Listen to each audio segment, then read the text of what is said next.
Earlier this week, a very interesting announcement was made by JLL, or Jones Lang LaSalle, the large commercial real estate services company. They announced a strategic partnership with Roofstock, in which JLL would gain a stake in Roofstock, and then in return, Roofstock would actually purchase Stessa, which is a application that I'll go over in just a second that's specifically made for real estate investors. This definitely sends an interesting signal about the future of single-family real estate investing and where institutional money might be steering towards next, since this past decade has been really driven a lot by multifamily investing, as well as things like industrial investing, like warehouse, think Amazon and all that sort of stuff. And this deal might be indicative of more institutional money going towards single-family residences in the near future. Before I get into more of the details, just wanted to introduce myself for those who are new to the channel. My name is Jack Duffley. I'm a 23-year-old real estate investor and soon-to-be attorney, and on this channel I cover a variety of topics as they relate to real estate, investing, and pretty much everything as it has to do with personal finance.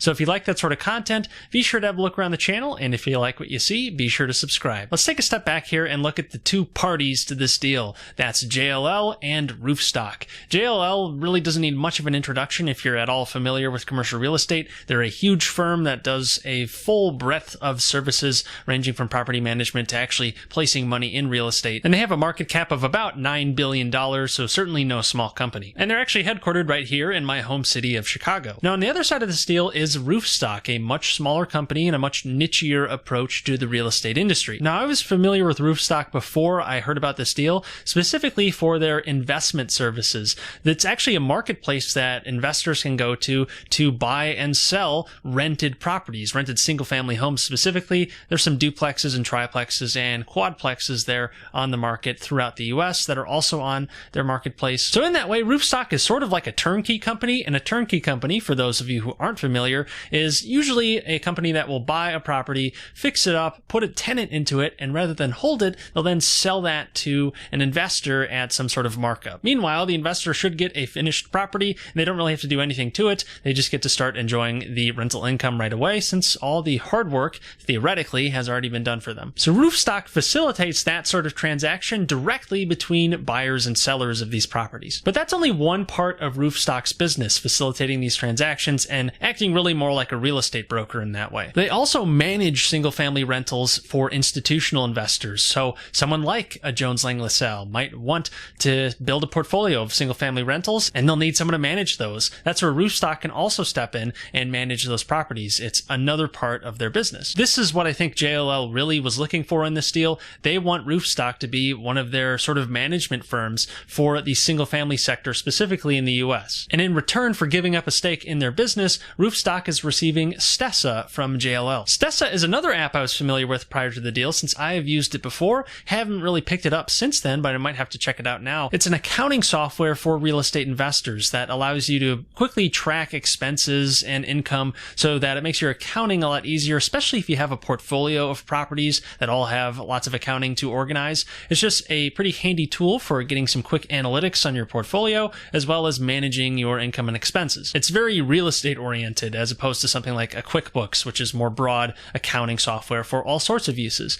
This is specifically for real estate, and Roofstock clearly valued that as a tool to offer to potential investors. It should pair pretty well with that service I was describing before, where they facilitate transactions between buyers and sellers of investment property. You could also lump in this accounting service for a new investor where they say, hey, you want to track your accounting for this property now that you've bought it, you can use Stessa. Maybe they'll offer it for free. I believe there is a free account version of Stessa, maybe not anymore, but I think that's what Roofstock was thinking on their side of the deal. They get this nice tool that they can now offer in a product package for people who use their services otherwise. JLL, meanwhile, gets a strategic partner to help it try and make its way into the single-family rental space on a bigger scale. So what does this mean for the single-family industry? Well, it certainly is indicative of more money flowing into that space as opposed to other areas of real estate, since single-family is only one of many different areas in real estate. You have industrial, office, retail, lots of other types of commercial property. There's clearly an appetite from JLL investors and others to buy more single-family homes as a way to diversify their investments and take advantage of the benefits of real estate. But if you're going to invest in tons of single-family homes, you need the infrastructure to do it, and Roofstock should be supplying some of that infrastructure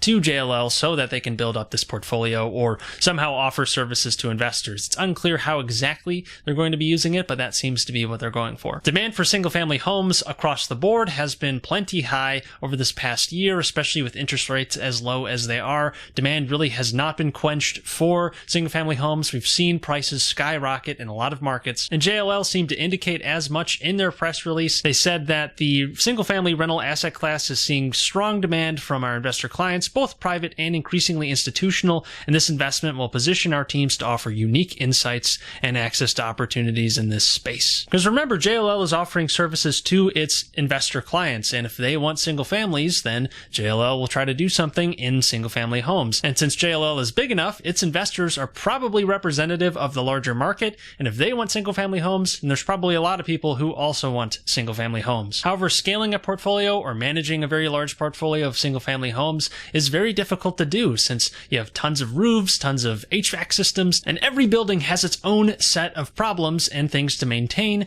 whereas if it's all under one large building, like a 200-unit complex, then it's just one roof. It's one system that you just have to take care of. Sure, the project might be bigger, but it's a lot easier to manage at scale. But I also wonder if JLL wants to move away from large complexes and large buildings because of the pandemic, and being able to diversify away that way, having much more spread out portfolio of single-family homes across different submarkets to protect themselves against urban centers declining or people fleeing to the suburbs because they're trying to avoid a pandemic. Just having that extra sort of defensive capability in a portfolio could be useful. We'll see what institutions do as we keep moving forward. Definitely wanted to bring this to your attention since I thought it was interesting, and I know a lot of you have asked about things like Roofstock and other apps like that, and it was interesting to see Roofstock now move into a strategic partnership with such a large commercial real estate company. Anyways, that's all I've got for today. If you like this video, definitely like it since that would help the channel out a lot, and be sure to subscribe so you don't miss any new updates since I put out new videos every single week